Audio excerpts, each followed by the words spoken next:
सी programming में अगला program है write a program to check given character is vowel और consonant using is alpha function. इस program में इज अल्फा फंक्शन का यूज़ करके हम चेक करेंगे कि गिवन कैरेक्टर इज वॉवेल और कॉन्सोनेंट। इसके लिए यूज़र एक कैर टाइप का वेरिएबल डिक्लेयर करेगा जिसका नाम हमने इस प्रोग्राम में दिया है सी, और दो इंटीजर टाइप के वेरिएबल डिक्लेयर करेगा जिसका नाम है lower case underscore vowel और upper case underscore vowel. हमें यहाँ पे चेक करना होगा कि जो गिवन इनपुट है वो लोअर केस में है अपर केस में है। तो लोअर केस में भी अगर वॉवेल इनपुट करेगा तो वहाँ से वॉवेल आउटपुट आना चाहिए, और अगर अपर केस में भी वो वॉवेल इनपुट करता है तो आउटपुट वॉवेल ही आना चाहिए। अब प्रिंटएफ का यूज़ करके हम एक मैसेज प्रिंट कराएंगे एंटर एन अल्फ़ाबेट, और फिर स्कैनएफ का यूज़ करके उस अल्फ़ाबेट की वैल्यू यूज़र से इनपुट कराएंगे। सो स्कैनएफ का यूज़ करके हम यूज़र से एक कैर इनपुट में लेंगे। अगर वो कैर वॉवेल होगा, स्मॉल में भी हो सकता है, कैपिटल में भी हो सकता है, अपर केस में भी हो सकता है, लोअर केस में भी हो सकता है। तो नेक्स्ट लाइन में हम चेक करेंगे कि गिवन इनपुट क्या लोअर केस में वॉवेल है।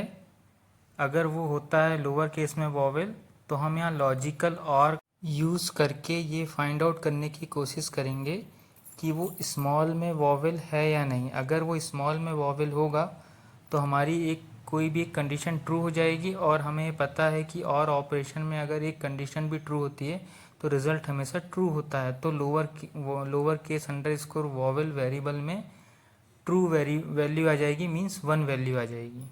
नेक्स्ट लाइन में हम चेक करेंगे कि गिवन इनपुट क्या कैपिटल में है वॉवेल या नहीं। इसके लिए हम वापस से और कंडीशंस लगाएंगे और चेक करेंगे कि गिवन इनपुट वॉवेल है और कैपिटल में है। अगर वो वॉवेल में होता है और कैपिटल में है तो उसकी वैल्यू अपर केस अंडर स्कोर वॉवेल में सेव हो जाएगी। मीन्स अगर वो कैपिटल में वॉवेल है तो हमें यहाँ पे ट्रू रिजल्ट मिलेगा, और ट्रू के बेसिस पे 1 वैल्यू अपर केस अंडर स्कोर वॉवेल में जाके सेव हो जाएगी। इसके बाद इस अल्फ़ा फंक्शन का यूज़ करके हम ये चेक करेंगे कि यूज़र ने कोई न्यूमेरिकल वैल्यू इनपुट में तो नहीं दिया है। अगर न्यूमेरिकल वैल्यू इनपुट में दिया होगा तो हमें यहाँ पे मैसेज प्रिंट हो जाएगा नॉन अल्फ़ाबेटिक कैर।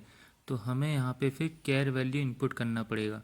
तो हम इफ़ के अंदर not is alpha function call करेंगे और उसके अंदर इनपुट जो हमने लिया है सी के अंदर उसको पास करा देंगे। उससे चेक करेंगे कि गिवन इनपुट न्यूमेरिकल तो नहीं है। अगर न्यूमेरिकल है तो हमें नॉन अल्फ़ाबेटिक कैर मैसेज प्रिंट हो जाएगा।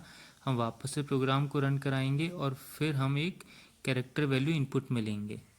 इस अल्फ़ा फंक्शन के लिए हमें एक नई हेडर फाइल इंक्लूड कराना होगा जो होगी ctype.h। ये हमें टॉप में हेडर फाइल इंक्लूड कराना होगा। जब हेडर फाइल इंक्लूड करेंगे तभी हम इस अल्फ़ा फंक्शन को यहाँ कॉल कर पाएंगे।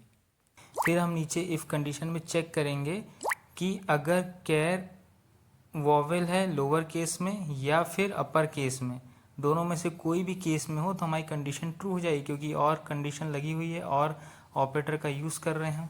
तो यहाँ पे अगर एक भी अगर ट्रू होता है तो हमारा रिजल्ट ट्रू मिलेगा। तो इसके बेसिस पे अगर वॉवेल लोअर केस में हो या फिर अपर केस में हो तो किसी भी एक केस में होने पर वो कंडीशन ट्रू हो जाएगी और मैसेज प्रिंट हो जाएगा गिवन कैरेक्टर इज़ वॉवेल।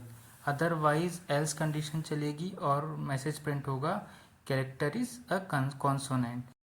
फिर हम इस प्रोग्राम को रन कराएंगे। जैसे ही प्रोग्राम रन होगा तो हमसे पूछेगा एंटर एन अल्फ़ाबेट। तो हमने एक अल्फ़ाबेट स्मॉल ए एंटर किया, ए इज़ अ वॉवेल, तो हमें रिजल्ट मिलेगा ए इज़ अ वॉवेल। फिर हम कैपिटल ए एंटर करेंगे तो ये भी कैपिटल ए भी एक वॉवेल है तो हमें मिलेगा capital A is a vowel. फिर हम कैपिटल बी एंटर करेंगे, सो हम जानते हैं कि बी कॉन्सोनेंट होता है तो हमें आंसर मिलेगा बी इज़ अ कॉन्सोनेंट। अगर हम न्यूमेरिकल वैल्यू डालेंगे तो हमें मैसेज मिलेगा नॉन अल्फ़ाबेटिक कैर। फिर हमें प्रोग्राम रन करा के अल्फ़ाबेटिक कैर डालना पड़ेगा। इस तरह हम एक प्रोग्राम बना सकते हैं यूजिंग इज़ अल्फ़ा फंक्शन, जिसमें हमें चेक कर सकते हैं कि गिवन कैरेक्टर इज़ वॉवेल और कॉन्सोनेंट।